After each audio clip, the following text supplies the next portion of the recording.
A gente vai falar agora de políticas públicas para a cultura, ou melhor, a falta de política pública num momento tão difícil para o setor. Com salas de teatro, casas de show, cinemas fechados por causa da pandemia, milhares de pessoas perderam o trabalho. Depois de um sumiço de 60 dias, portanto, desde que assumiu a Secretaria Nacional da Cultura, Regina Duarte reapareceu em Brasília. Numa entrevista à CNN Brasil ontem, ao vivo, Regina não apresentou nenhum plano. Ela, ao contrário, ela naturalizou a tortura e mortes durante a ditadura. Ela disse que não prestou homenagem aos artistas que faleceram de Covid-19 nesses últimos dias e semanas, porque não quis se transformar num obituário. E ela abandonou, a Regina Duarte abandonou essa entrevista no meio, quando se sentiu confrontada, quando foi questionada sobre o que estava desenvolvendo, sobre as atitudes que estava tomando, quando foi questionada, ela encerrou a entrevista. Jair Bolsonaro, que se reuniu com Regina Duarte na quarta-feira, disse que ela está afinada com o governo. Vamos ouvir essa fala de Bolsonaro. Questão de arte. Regina, ela está incorporada. Não é que ela vai fazer, já está fazendo. A arte, a cultura tem que estar de acordo com a maioria do povo brasileiro. É só isso. Quem quiser fazer algo diferente, que o faça sem dinheiro público. Sobre o setor da cultura, vamos conversar agora com o Celso Cury, que é jornalista, gestor cultural e integrante do movimento Artigo 5º. Olá, Celso, tudo bom? Seja bem-vindo.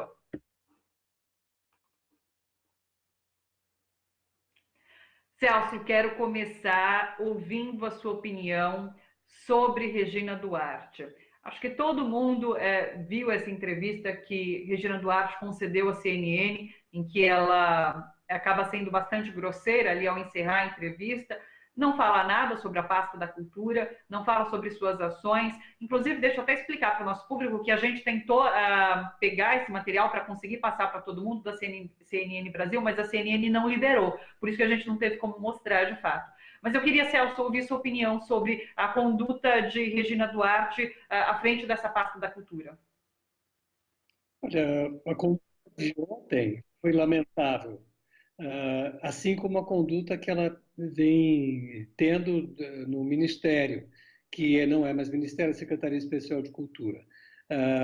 O problema é que a Regina não está preparada para isso, ela mesma confessa que não sabe lidar com a burocracia, e ela está a serviço do governo Bolsonaro. Na realidade, é um governo que tenta coibir qualquer ação que seja realmente importante para a cultura e que é apenas que sejam veiculadas ações que estejam de acordo com o que eles acham que é bom para o povo brasileiro, que realmente me dá medo de imaginar isso. Sobre o setor cultural, a gente sabe que os artistas foram alguns dos primeiros trabalhadores a pararem por conta dessa pandemia e talvez sejam os últimos a voltarem a trabalhar. E quando a gente fala no setor, tem técnicos também que trabalham, outros profissionais, que não só os artistas. E eu queria saber como que você tem percebido a atuação de governo federal, estadual, municipal, no auxílio desse setor, no auxílio desses trabalhadores e pensando, inclusive, no pós-pandemia. Como você tem percebido tudo isso, Celso? Olha, o governo federal é nulo, quer dizer, não fez absolutamente nada. Primeiro, soltou uma nota mentirosa que os artistas estariam incluídos naquela ajuda de R$ 600. Inicialmente, os artistas não estavam incluídos nesse pagamento. Depois, com uma certa luta do Congresso, conseguimos a inclusão dos artistas nessa história. Porém, todo mundo sabe o quanto é difícil para conseguir esse dinheiro e o quanto que vale R$ 600 no Brasil. Quer dizer, todo mundo sabe, não estamos falando de fortunas. Então, o governo federal, nem vale a pena contar com o governo federal. O governo municipal tem feito alguns projetos, de São Paulo, tem feito alguns projetos tentando trazer os artistas para produzirem alguma coisa para esse momento de pandemia, E também o governo estadual. Mas ainda é muito débil, é muito frágil essa ação dos governos. Acho que a gente tem que pensar, já pensando no final da pandemia, porque isso não vai durar para sempre, espero, né, que não dure para sempre essa questão, pensar em projetos que possam repercutir depois da abertura, né? Eu fico sempre brincando que eu tenho medo de que se abrir o portão agora eu não vou saber para onde ir ou a gente não vai ter nada para apresentar, porque não teve um projeto ou um edital que nos orientasse para realizar algum projeto que pudesse ser visto depois da abertura. Então, os artistas estão esperando uma ação efetiva dos governos, estadual, municipal e federal, nesse quesito de editais, porque nos possibilitem novas criações. Celso, eu tenho visto muita gente falando sobre a importância da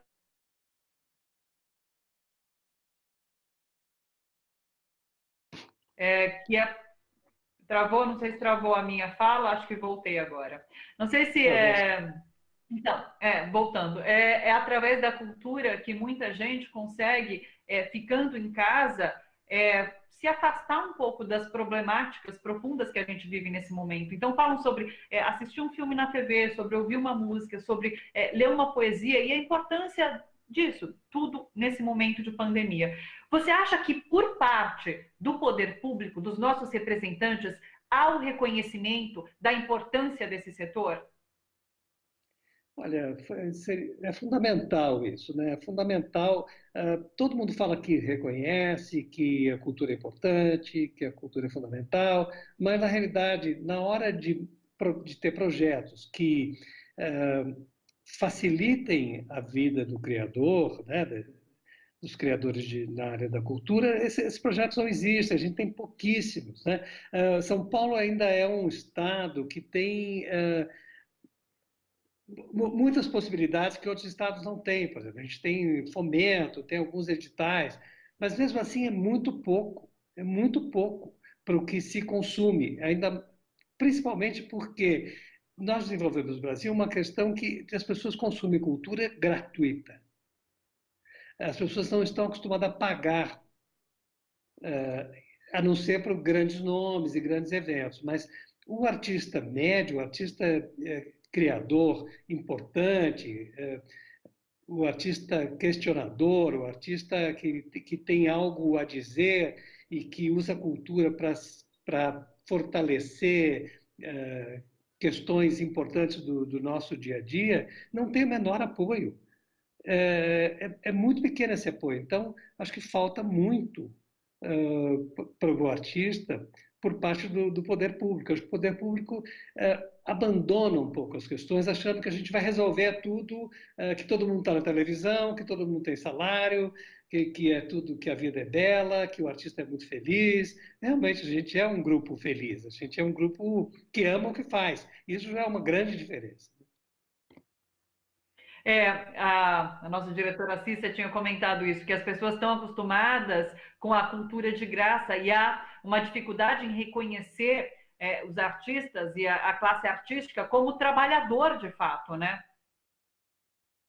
E tem uma coisa que é, o artista experimental, ele é fundamental, porque ele está mexendo com coisas que daqui a 10 dias vai ser o mainstream, né? Vai ser o mais importante, vai ser o que vai estar rodando por aí. Então, o artista pesquisador é fundamental e precisa ter dinheiro para ele pesquisar. Ele não pode, é um trabalho que não se cobra. É impossível você tentar vender um trabalho de pesquisa, porque é difícil, às vezes é muito chato, às vezes é muito emburacado, às vezes é muito complicado, mas é fundamental.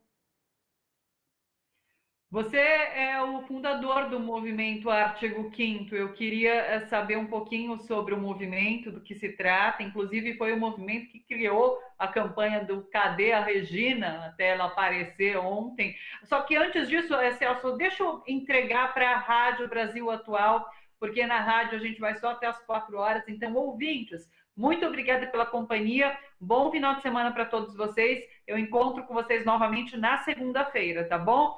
Seguimos então na TVT e nas redes. Celso, por favor, fala um pouquinho para a gente sobre o movimento Artigo 5º. O artigo 5º, eu não sou o fundador, o artigo 5º nasceu em Belo Horizonte, e a fundadora é a Tatiana Cubim, e ela convidou algumas pessoas e eu faço parte dessa primeira leva de envolvidos do movimento Artigo 5º. E juntos a gente desenvolveu um grupo grande pelo Brasil afora, inicialmente para lutar contra a censura. Só que o problema da censura é um dos problemas que nós estamos enfrentando durante esse governo que se instalou. E a gente precisou atuar em outras áreas. Na área, por exemplo, quando a gente procura Regina, na área por causa da pandemia, e outras histórias que a gente acabou se envolvendo, lutas outras, manifestações, posicionamento do governo em outras áreas, por exemplo,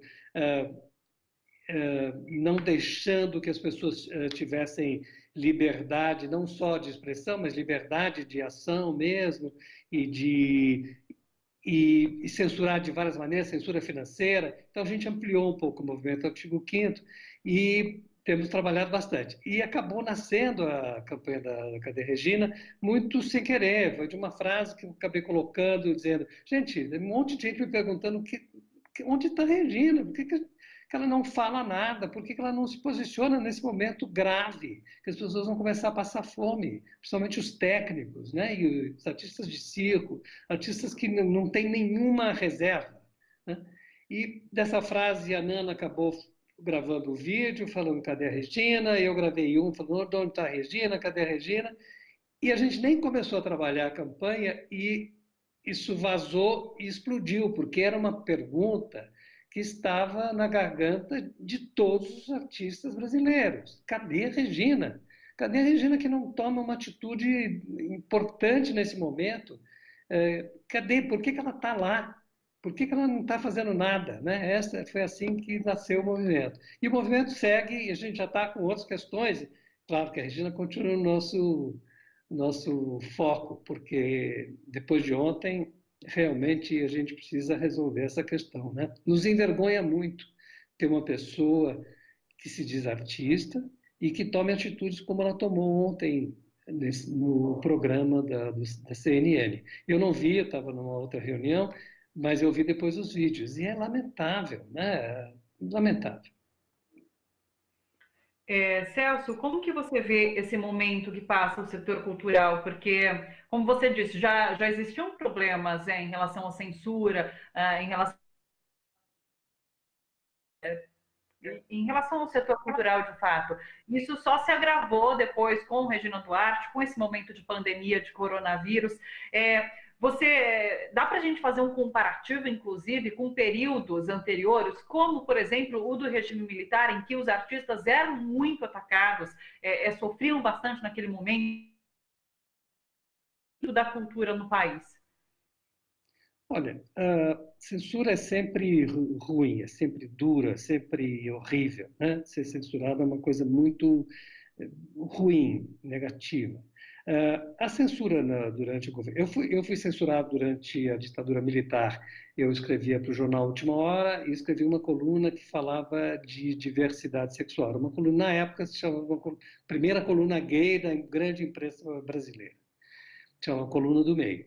E no segundo dia eu já tinha um processo do Ministério Público na cara, e que durou 3 anos por atentado moral aos costumes e também como tinha uma área de conversa, de cartas, que eu chamava de correio elegante, era uma coisa divertida, a coluna era muito bem-humorada, e eles também me acusavam de união de seres anormais.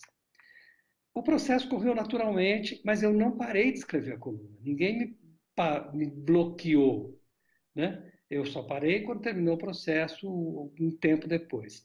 A censura de hoje é uma censura financeira. O Estado sabe que nós dependemos muito do dinheiro público, muito, porque não foi feito nada para formar grandes públicos. Isso não é só um trabalho do setor cultural, é o trabalho também da Secretaria de Cultura, é o trabalho do governo, é o trabalho de formação desse público.